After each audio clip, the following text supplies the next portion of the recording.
Hello and welcome back. This will be a part 3 of tonight's video.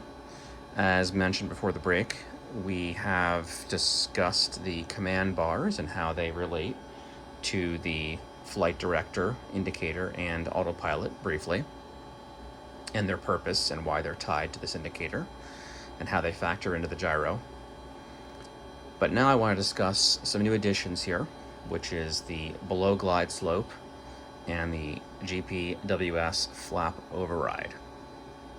So both of these buttons allow you to set and override conditions that might otherwise cause GPWS warnings.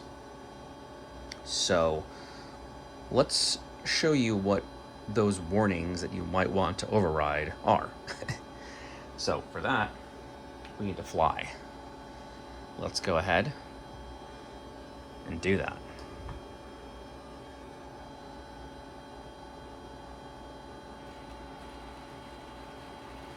I'll go ahead and take us up to maximum radar altitude.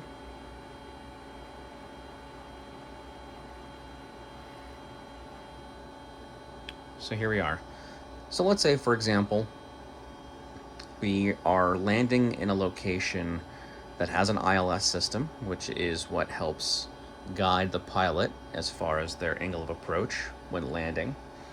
Now, that system is a radio-based system that sends signals to the plane and to the Glideslope computer, and that indicates, based upon your angle of attack and altitude and various other parameters, if you're in what's called the Glideslope. It's basically a narrow kind of a triangular shape, and based upon certain factors, you have to be within that range. If you're too steep or if you're too shallow, you might be above or below the glide slope.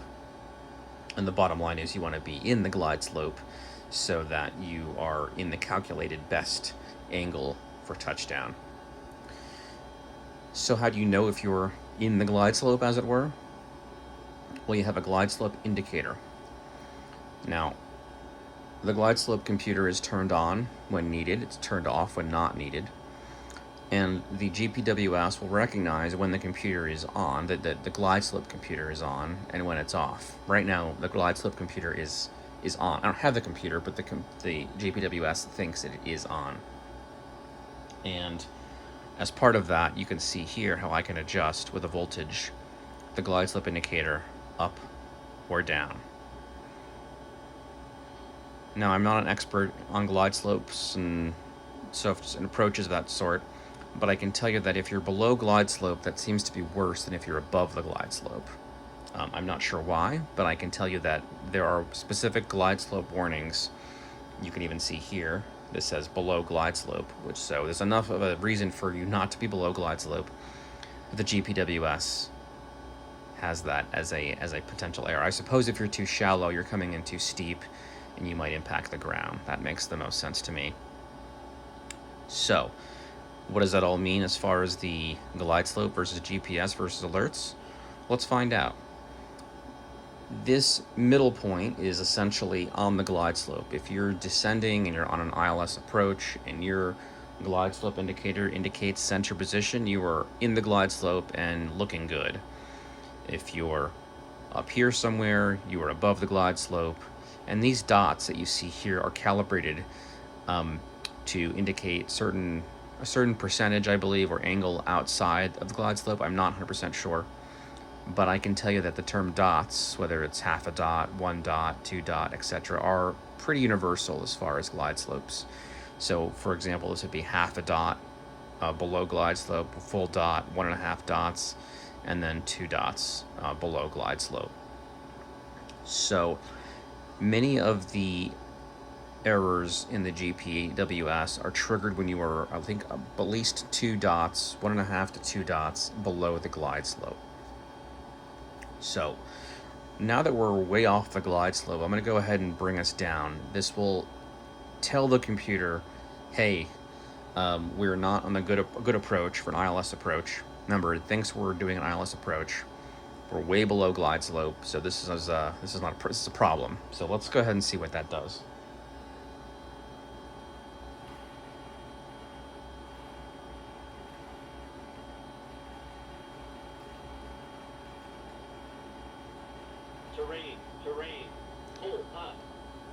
So one of the things is that it thinks we're, again, too steep, and we are not in a good spot here.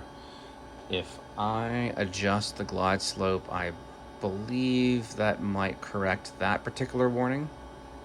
I know there is a threshold for which the GPWS will maintain that warning light, the red light, until you climb out of a certain percentage of it.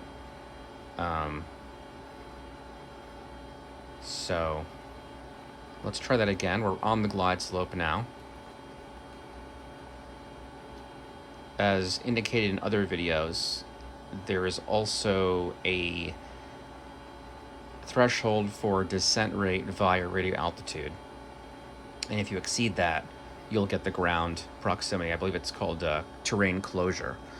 So let's go ahead and now set our glide slope.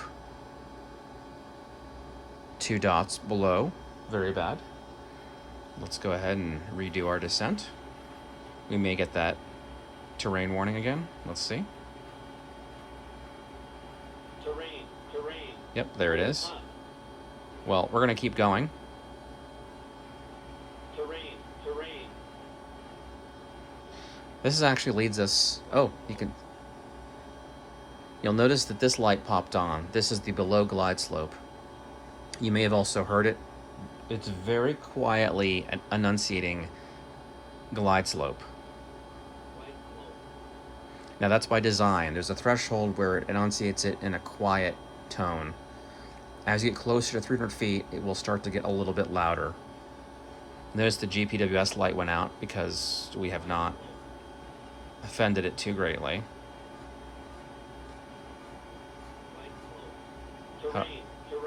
However, we're closing in on the ground now. We've reached our 500. Can hear it still barking glide slope.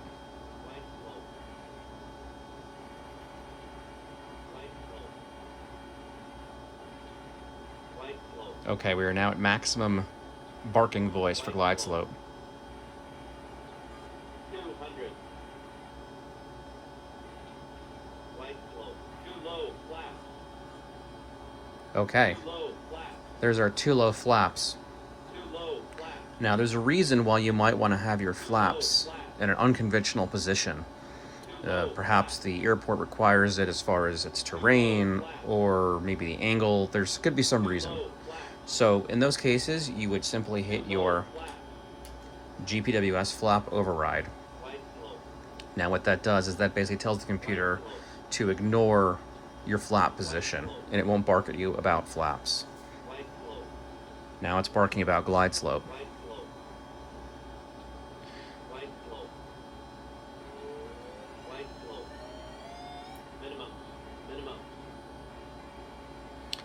And I believe under 100 feet, the glide slope warnings stop. Maybe it's 50 feet. I just heard one. Yeah, 50 feet.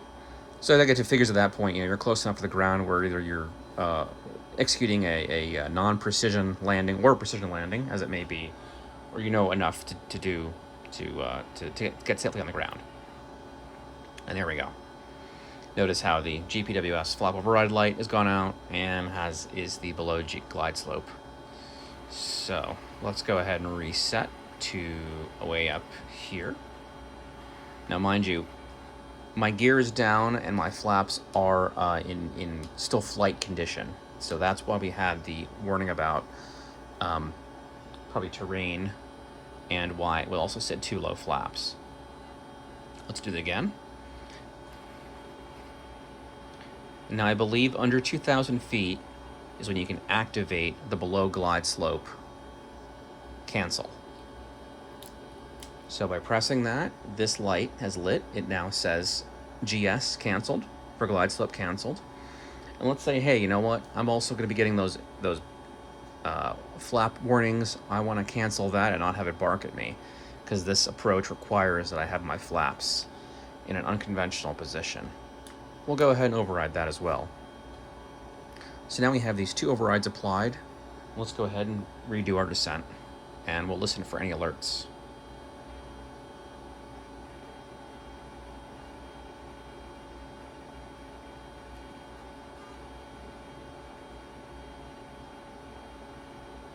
Now, mind you, we're still way below glide slope, so you've overridden that warning. Something to note is, depending on conditions, it may not always enunciate 500 feet. It's what's called a smart alert. So depending on glide slope and the glide slope cancel button, you may not hear it. We did in this case.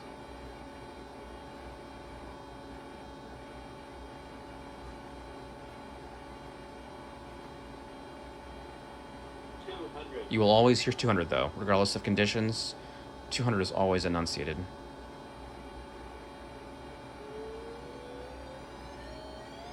Minimum.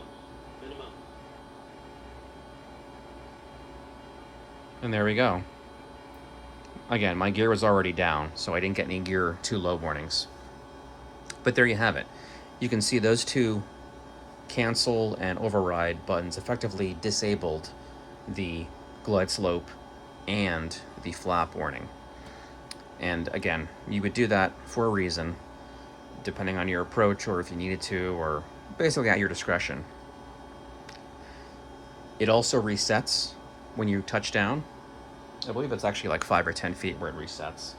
But this way, when you take up and you begin your next descent, you won't have those cancels active. And I mentioned you can't enable those overrides until, I believe, under 2,000 feet. So like if I try and preemptively activate my glide slope, I can't, nor can I do my flaps. Actually, I guess I can. Those might actually be more allowable. I believe glide slope is 2,000 feet. Let's test that right now.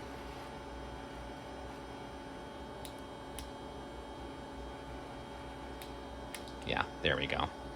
And I don't believe you can uncancel them. You can uncancel the flap, the GPW flap override. So you can re-enable that. But once the glide slope is canceled, I believe you can't override that. You can't override the override, but it will override if you climb above a certain, yeah, there you go. So just something to note there. So now we have those options off. We'll probably be getting barked at. Terrain. Pull up. Pull up. Pull up. Pull up. Pull up. While we're at it, let's go ahead and get the full suite of alerts. So I'm going to put my gear up. So both my gear and my flaps are in flight condition and not ready to land. Let's see the computer throw a fit. Terrain. Terrain. Terrain. Terrain. Terrain. Pull up. Pull up. Pull up. Pull up. Pull up. Pull up. Pull up. Pull up. Pull up. Pull up. Pull up. Pull up. Pull up. Pull up. Pull up. Pull up. Too low. Gear. Too low. Gear. 200. Too low. Gear. Too low. Gear. Too low. Gear. And there you go. So that's basically the worst case scenario. You'll notice that it prioritized the alerts. So for example, it didn't call out minimums like it usually does. There was clearly a bigger issue than minimums, which was my gear not being down. So there's no gear override button for obvious reasons. There are configurations where you can set the GPWS to a fixed landing gear situation. So like if you're in a float plane, or maybe your gear is fixed and there is no gear down, you can tell the computer to essentially always expect a gear to be in a fixed down position. So that's a provision in the GPWS via some settings. But for a plane with normal retractable gear, this is what you would face if you had your gear in a not landing condition. So now that we're on the ground, let's go ahead and test our system, make sure it still works. Minimum. Minimum. Pull up. Pull